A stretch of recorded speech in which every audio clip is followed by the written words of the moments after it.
पहले तौबा से दिल पाक कर लीजिए, पहले तौबा से दिल पाक कर लीजिए, जामे तौहीद लब से लगा लीजिए, पहले तौबा से दिल पाक कर लीजिए, पहले तौबा से दिल पाक कर लीजिए, जामे तौहीद लब से लगा लीजिए, आप ज़मज़म से फिर अपना मुँह धोइए और नामे शहे अंबिया लीजिए, इतना कह दीजिए आज कासिर जरा आपकी नात गोही का मकसद है क्या, गर नबी की गुलामी की है आरज़ू तो गुलामे नबी से दुआ लीजिए। कुरान के हवाले से आखिरी पैगाम आपकी खिदमत में लेकर के आ रहा हूँ। इसके बाद बच्चे और जवान तक पहुंचूंगा। मेरे हिस्से का 10 मिनट में जलसा मुकम्मल हो रहा। सुनने के लिए तैयार है? दोनों हाथ उठा दीजिए इंशाअल्लाह। सऊदी अरब में कब्रिस्तान है, उसमें हर 6 महीने पर कब्र को खोला जाता है। जमीन इतनी कम है वहां पर, आपके यहाँ 52 बीघा का कब्रिस्तान है। मैं पहली मर्तबा देखा, अल्लाह, मैं तो घबरा गया। पता नहीं मरने वाले ज्यादा है, पैदा होने वाले कम। बहुत बड़ा कब्रिस्तान है माशाअल्लाह, लेकिन वहां जन्नतुल बकी में छोटा कब्रिस्तान है, मरने वाले लोग ज्यादा। तो हर 6 महीने पर कब्र को खोला जाता है, देखा जाता है। तो जनाजा भी खत्म, कफन भी खत्म, मुर्दा भी खत्म, नया मुर्दा उसमें दाखिल किया जाता है। लेकिन उसी जन्नतुल बकी में एक कब्र है, उसको हर 6 महीने पर खोला गया, कफन भी महफूज, मुर्दा भी महफूज। सऊदी गवर्नमेंट परेशान कि भाई ये किसकी कब्र है। पता चल गया कि उसका बेटा जिंदा। बेटे को बुलाया, का बात क्या है भाई, ये कब्र है, हर 6 महीने पर खुलती है, लेकिन कफन के साथ मुर्दा महफूज है, मुर्दे के साथ कफन महफूज है, क्या मामला? का ये मेरे वादी हैं, आलिम थे, मौलाना बदर आलम में रखी, तर्जमान उस सुन्नत के मुसन्निफ। ये आलिम थे, हाफिज नहीं थे। लेकिन जब कोई सामने हाफिज बैठा होता था, ये पैर नहीं फैलाते थे हाफिज के एहतराम में। आज उसी का नतीजा है कि ये कब्र में चले गए, लाश के साथ कफन भी महफूज है। दूसरा नमूना आपकी खिदमत पे लेकर के आ रहा हूं। नबी पैदल चल रहे हैं, सहाबी सवार है। सहाबी ने कहा, या रसूल अल्लाह, आका पैदल चले, गुलाम सवार हो, बड़ी बेअदबी है। कहा बेअदबी नहीं है, मैं तुम्हारे अदब में इसलिए पैदल चल रहा हूं कि तुम हाफिज कुरान हो। आखिरी बात आपके सामने लेकर के आ रहा हूं। एक आदमी ने शादी की, 1 साल हुआ कोई बच्चा नहीं, 2 साल हुआ कोई बच्चा नहीं। लोगों ने कहा, यार तू कैसा जवान है, कोई कैलेंडर छप ही नहीं रहा। अब ये बेचारा मुंह पर हाथ रख करके समाज से गुजर रहा है। जब रात का सन्नाटा हुआ तो अल्लाह से दुआ करता, मेरे परवरदिगार कब तक मुंह छुपा करके चलूंगा, बेटा ना सही एक बेटी ही दे दो। मैं वादा करता हूं जब बेटी की शादी होगी मैं दुनिया की हर दौलत से उसको माला माल कर दूंगा। जोश में आकर के बोल तो दिया, बेटी मिल गई, कबूलियत की घड़ी थी। अब जवान हो गई बेटी, शादी का मौका है, पैसा ही नहीं, जेब में फूटी कौड़ी नहीं है, फंस गया। दौड़ा दौड़ा इमाम शाफी रहमतुल्लाह अलैह के पास आया, दुआ कीजिए अल्लाह उनके दर्जात को बुलंद फरमाए। दौड़ा दौड़ा आया, कहा हुजूर मैंने वादा कर लिया अल्लाह से कि अपनी बेटी को दुनिया की हर दौलत से माला माल करूंगा, लेकिन मेरे पास तो कोई दौलत ही नहीं है। अरे बेवकूफ हो, सबसे बड़ी दौलत तुम्हारे पास मौजूद है। कहा हुजूर कौन सी दौलत? न सोना है, न चांदी है, न रुपया पैसा है, कुछ भी नहीं है। कहा नहीं, सबसे बड़ी दौलत तुम्हारे पास मौजूद है, बेटी को कुरान सिखा दो।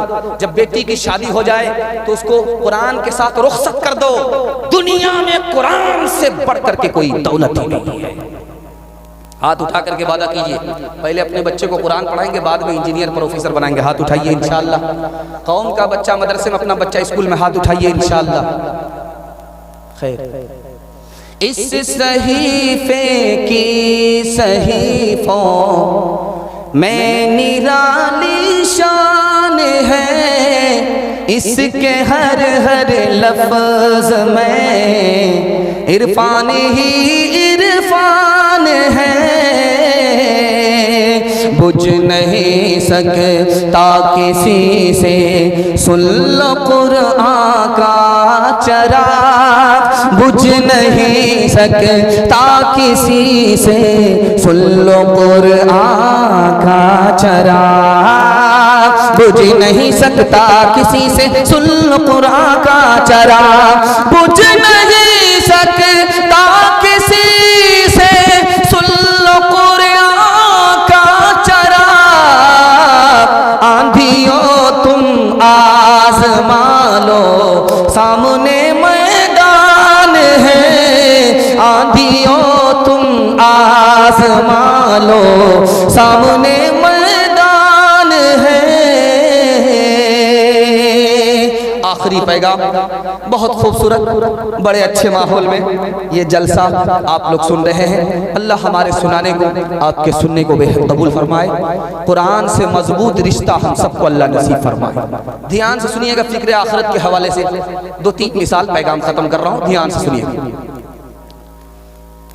गुरु नानक को पता चला कि एक आदमी बड़ा दुनियादार है, दुनिया की दौलत पर कुंडली मार करके बैठा हुआ, एक पैसा खर्च नहीं करता। उसको तालीम देने का कितना बेहतरीन तरीके से तालीम दिया है। एक सुई हाथ में पकड़ा दिया, ये मेरी तरफ से रखो और मरने के बाद हम तुमसे ये सुई उसी तरह अमानत में लेंगे। उस सर पकड़ करके बैठ गया कि कफन में जेब तो होती नहीं, मेरा तो सारा कपड़ा झाड़ लिया जाएगा, ये सुई मरने के बाद मैं वहां कैसे ले जाऊंगा। तो गुरु नानक ने कहा कि जब तुम सुई नहीं ले जा सकते हो, ये कुंडली मार करके जो दौलत पर बैठ गए हो, इसको कैसे ले जाओ। अब उसको समझ में आ गया। एक आदमी था, निच्यूम नाम का, रूस का आदमी था, दुनिया का सबसे बड़ा जमींदार था, उसके पास सबसे ज्यादा जमीन दुनिया की थी। वो जमीन कैसे खरीदता था, ये नमूना आपकी खिदमत में लेकर के आ रहा हूं। एक जगह गया, 1000 रुपया लेकर के वो गया। वो बोला कि मुझे जमीन लेनी है, कहा दे देंगे, तुम अपनी टोपी उतारो और सूरज तुलू होता है यहां से चलना शुरू करो। सूरज डूबने से पहले अगर तुम उस जगह पर आ गए जहां निशान है, तो 1000 में इतनी सारी जमीन तुमको मिल जाएगी। लेकिन गौर से सुनो, अगर सूरज तुलू होने के बाद टोपी का निशान लेकर के तुमने चलना शुरू किया, सूरज डूबने से पहले अगर तुम उस जगह पर नहीं आ सके, तो पैसा भी वापस नहीं होगा, जमीन भी नहीं मिलेगी। उसने टोपी उतार करके सूरज के तुलू होने के बाद चलना शुरू किया। लालच में आगे बढ़ता ही चला गया, लालच में आगे बढ़ता ही चला गया। उसको ध्यान ही नहीं रहा कि सूरज ढल रहा है, सूरज गुरूब होने के करीब आ गया। उसको किसी ने आवाज दी, वो सुना तो देखा कि सूरज झुल रहा है, गुरूब हो रहा है। उसने वहां से भागना शुरू किया, भागना शुरू किया, भागता रहा। अभी 2 हाथ दूर ही था कि सूरज डूब गया। इतना थक चुका था उसकी जिंदगी का, सूरज गुरूब हो गया। जब दुनिया का सबसे बड़ा जमींदार बनना चाहता था, उसको भी मरने के बाद 2 गज जमीन ही मिली, इससे ज्यादा। एक तीसरी बात आपके सामने रखने के लिए जा रहा हूं। अल्लाह के रसूल ने किसी को 50 रुपए दिया, किसी को 100 रुपए दिया, किसी को 1 रुपए दिया। जिसको 1 रुपए दिया वो अली थे रजी अल्लाह अन्हु। बात आई चली गई। उसके बाद ठीक जब सूरज आसमान पर आया और जमीन इस तरह खौलने लगी जैसे चूल्हा खौलता है, तो अल्लाह के रसूल ने कहा वो लोग जिनको मैंने पैसा दिया लाइन से लग जाओ, पैर से चप्पल उतार करके गरम जमीन पर खड़े हो जाओ और हिसाब दो कि ये पैसा जो मैंने तुमको दिया कहां कहां खर्च हुआ।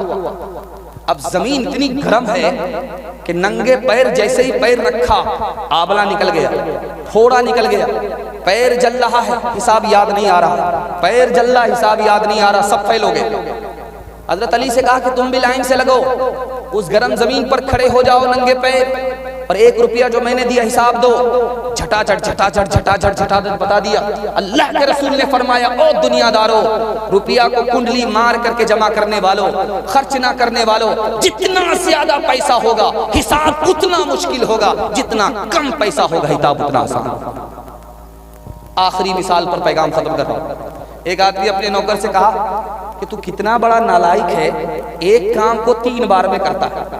देखो फलां साहब का नौकर है, एक काम 3 काम को एक ही मर्तबा मुकम्मल कर देता है। ठीक है, आइंदा से ध्यान रहेगा। मालिक को बुखार हुआ, उसने कहा डॉक्टर को बुला करके ला, तो 4 आदमी को उठा करके ला रहा है। बोला कि ये कौन है? कहा ये डॉक्टर साहब है तुम्हारा इलाज करने के लिए। कहा वो कौन है? कहा वो दर्जी है तुम्हारा कफन बनाने के लिए आया। क्या पता डॉक्टर फेल हो जाए। कहा कि वो तीसरा आदमी कौन है? कहा कि वो मुर्दे को गुस्ल देने वाला है। कहा कि वो चौथा आदमी कौन है? कहा वो गौरकन है, कब्र खोदने वाला। करे इतने सारे लोगों को बुलाने की क्या जरूरत है?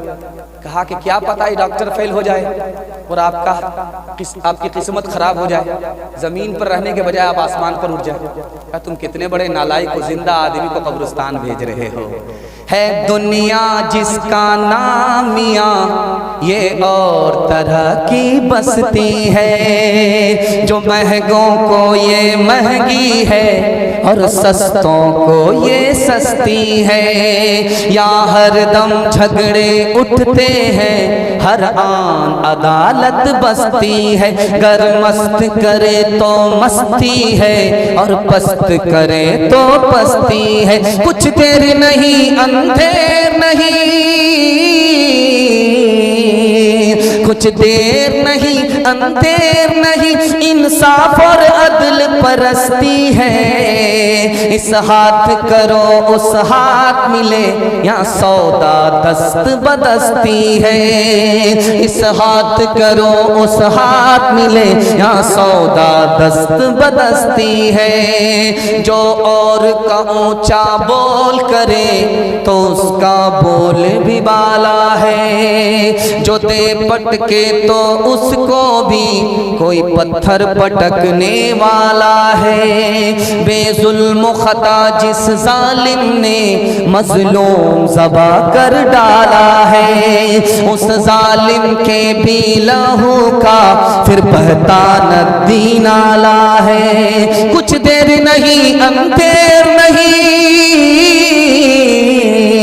कुछ देर नहीं अंधेर नहीं, इंसाफ और अदल परस्ती है। इस हाथ करो उस हाथ मिले, यहाँ सौदा दस्त बदस्ती है। आखिरी पैगाम जवानों के हवाले से सुना रहा हूँ, बड़े अच्छे माहौल में आप सुन रहे हैं, अल्लाह आपको जज़ाए खैर दे। 3 मिनट में पैगाम निकल रहा है, आप लोग सुनने के लिए तैयार हैं? दोनों हाथ उठा दीजिए इंशाअल्लाह। मैं मसनद रसूल पर बैठा हुआ हूँ, मैं मसनद रसूल पर बैठा हुआ हूँ और आपको बताने के लिए जा रहा हूँ कि 1 साल में आपको 10 साल के बराबर तरक्की होगी। ये गारंटी है, आप तजर्बा करके देख लीजिए। लेकिन काम सिर्फ एक ही है, आपको शराब छोड़नी पड़ेगी। 1 साल छोड़ करके दिखाइए, 10 साल के बराबर तरक्की होगी। मसनद रसूल पर बैठ करके मैं कह रहा हूँ और मैं जमानत लेता हूँ कि आप ठोकर नहीं खाएंगे, सुरखरू हो जाएगा। आप किसान आदमी हैं, देहात में रहते हैं, आपकी पीठ पर मशीन होती है, उस मशीन से आप स्प्रे करते हैं, उसमें पानी भी होता है और दवाई भी होती है। आप तजर्बा कीजिए, 1000 बूंद पानी की उस मशीन में डालिए और 1 बूंद सिर्फ शराब की डालिए और फूल पर स्प्रे कीजिए। 10 दिन के बाद फूल मुरझा जाएगा। जब गिलास की गिलास शराब अंदर जाएगी तो अंदर के फूल का क्या हाल होगा? अक्लमंद है, इशारा काफी। दूसरा नमूना आपकी खिदमत में दे रहा हूं। आपके घर में कच्चा अंडा है, हाथ में लीजिए, उसको तोड़िए और शराब के गिलास में उसको डालिए। थोड़ी देर में वो अंडा इस तरह टाइट हो जाएगा जैसे उबला हुआ अंडा टाइट होता है। तो जो गिलास की गिलास शराब अंदर जाएगी, अतड़ी का क्या हाल करेगी? आप ठोकर नहीं खाएंगे, आपके लिए इशारा काफी है। तीसरा नमूना आपकी खिदमत में दे रहा हूं। गोश्त का 1 टुकड़ा पानी की बोतल में डालिए, दूसरा टुकड़ा गोश्त का शराब की बोतल में डालिए, 3 दिन छोड़ दीजिए। उसके बाद देखिए, जिस टुकड़े को आपने पानी की बोतल में डाला है वो असली हालत में रहेगा, उसमें कोई तब्दीली नहीं होगी। लेकिन जिस गोश्त के टुकड़े को आपने शराब की बोतल में डाला वो चर्बी की तरह पीला हो जाएगा, उसमें गुबार छूटेगा। जब हलक के नीचे गिलास की गिलास शराब आती है तो अतड़ी का ठीक यही हाल हो जाता है। तारीख पर आपकी नजर है। एक लाइन में आपको नमूना देने के लिए जा रहा हूं। हिटलर का आपने नाम सुना, तने तनहा उसने 5 साल पूरी दुनिया से मुकाबला किया। जानते हैं क्यों? शराब पीने की बात तो दूर की है, सिगरेट भी नहीं पीता था। दूसरा नमूना आपकी खिदमत में है, जिस बादशाह ने पूरी दुनिया पर हुकूमत किया, सूरज जहां गुरूब होता है वहां भी वो पहुंचा, जहां सूरज तुलू होता है वहां भी वो पहुंचा। जानते हैं उस बादशाह की मौत किस उम्र में हुई? 33 साल की उम्र में वो बादशाह मर गया। उसका नाम सिकंदर था। क्यों मर गया? शराब पीने की वजह से। अगर शराब नहीं छोड़ेंगे जवानी में मौत आएगी, शराब नहीं छोड़ेंगे मैदान हार जाएगा। ध्यान से सुनिएगा, आखिरी मिसाल है, पैगाम खत्म कर रहा हूं। रशीद नाम का चपरासी है, उससे डायरेक्टर ने कहा कि तू चपरासी का चपरासी रहा क्यों? शराब पीने की वजह से। अगर तू शराब छोड़ देता तो कंपनी का डायरेक्टर रहता। तो वो क्या कहता है, हुजूर मुझे क्या फर्क पड़ता, जब तक मैं शराब नहीं पीता हूं चपरासी हूं। जैसे मैं शराब पीता हूं और नशा मेरे सर पर आता है तो मैं अपने को चपरासी नहीं समझता हूं, बल्कि मुल्क का वजीर आजम समझता हूं।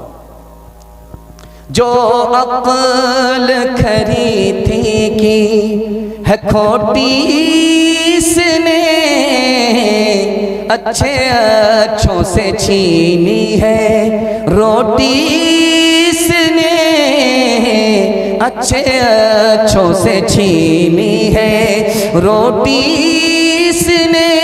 मस्तों पे शराफा का है मस्ती लाई, पतलून को कर दिया लंगोटी इसने, पतलून को कर दिया।